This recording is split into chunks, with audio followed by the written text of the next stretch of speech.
بسم الله الرحمن الرحيم الحمد لله رب العالمين والصلاة والسلام على رسول الله صلى الله عليه وسلم maanta oo ay taariikhdu tahay 18 bishii shanaad 2019 waxaa guud ahaan gobolada Puntland oo sagaalka ah ka bilowday imtixaankii shahaadiga ahaa ee fasalada 8aad ee dugsiga dhexe iyo fasalada 12aad ama form 4ka ee dugsiga sare guud ahaan ardayda imtixaanka galaysa waxay ka kooban tahay 15892 arday oo isugu jira labadaas nooc ee ardayda ah 5005 arday waa ardayda dugsiga sare ee fasalka form 4ka 10887 ardayna waa fasalka 8aad imtixaankan waxaa ka qayb galaya oo ka qayb qaadanaya ilaalintiisa kormeerayaasha imtixaanka tiradooda waxay dhan tahay 794 ilaaliyayaal ah kormeerayaasha imtixaankuna waa 130 imtixaankan guud ahaan waxaa ka qayb galaya dhammaan hay'adaha kala duwan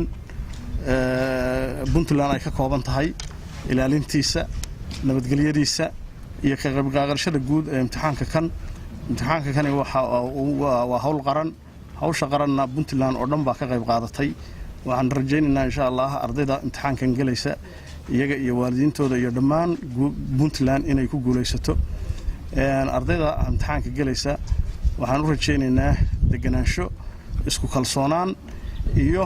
maqaam wanaagsan insha Allah inay imtixaanka ka gaadhaan hawlwadeenada ka qayb galaya ilaalinta iyo kormeerka imtixaanka waxaan rajaynaynaa insha Allah inay hawlahooda u gutaan sidii loogu talagalay guud ahaanna hal saacad ayuu imtixaanku ka wada bilowday sagaalka gobol oo Puntland shanta maalmood oo imtixaanku soconayo ka bilaabanaysa maanta oo sabti ah ku dhamaanaysa maalinta khamiista waxaan rajaynaynaa insha Allah inuu inoogu soo gabagaboobo si guul ah imtixaankuna oo u soo xiroodo si guul ah inta wixii ka dambeeya waxaan guud gali doonaa hadii Ilaahay uu idan ka dhigo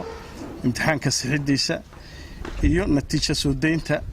baa inoogu xigi doonta insha Allah waxaan rajaynayaa dhammaan guul baan u rajaynayaa ardayda Puntland gaar ahaan ardayda 16 kun ku dhow oo imtixaanka maanta u fadhiistay ka wasaaradda waxbarasho ahaana diyaar garowga iyaga iyo niyadayada aad iyo aad bay u wanaagsan tahay waxaan rajaynayaa guul guud ahaanba assalamu alaykum warahmatullahi wabarakatuh